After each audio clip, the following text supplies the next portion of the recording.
1943 India का बंगाल, जहां सड़कों पर सिर्फ भूख थी और हर दिन जिंदगी हार रही थी।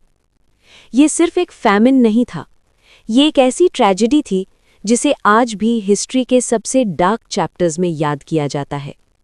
पर सवाल ये है, क्या ये सिर्फ एक नेचुरल डिजास्टर था या फिर कुछ और? 1940 के दौर में दुनिया वर्ल्ड वॉर II के बीच में थी। इंडिया तब ब्रिटिश रूल के अंडर था और बंगाल एक इम्पॉर्टेंट रीजन माना जाता था। 1942 में एक साइक्लोन और फ्लड्स ने बंगाल के कुछ एरियाज को अफेक्ट किया। राइस क्रॉप्स को नुकसान हुआ और फूड सप्लाई पर प्रेशर बढ़ने लगा। लेकिन ये बस शुरुआत थी।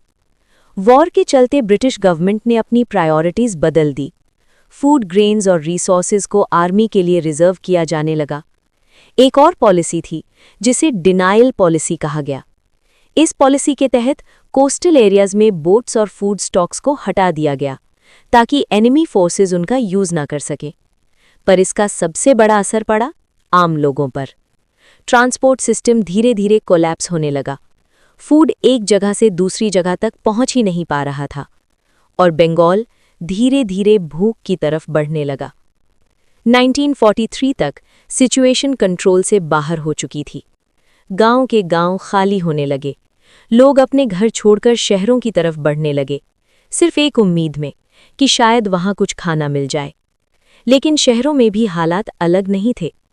लोगों के पास पैसे नहीं थे और जिनके पास थे उन्हें भी अनाज नहीं मिल रहा था। हर तरफ एक ही चीज थी, मजबूरी। फैमिलीज टूट रही थी, बच्चे अकेला रह जा रहे थे और जिंदगी हर रोज एक नई लड़ाई बन चुकी थी।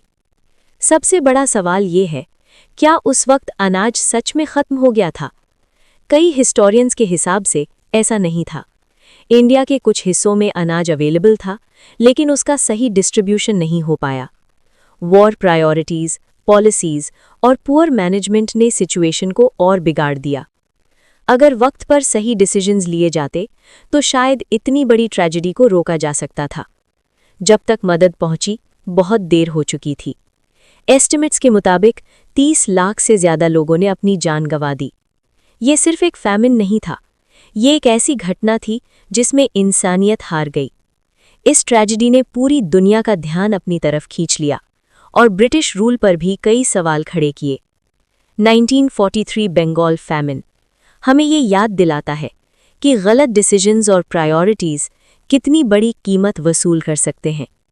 हिस्ट्री सिर्फ कहानी नहीं होती, ये एक सबक होती है, एक ऐसा सबक जो हमें कभी नहीं भूलना चाहिए।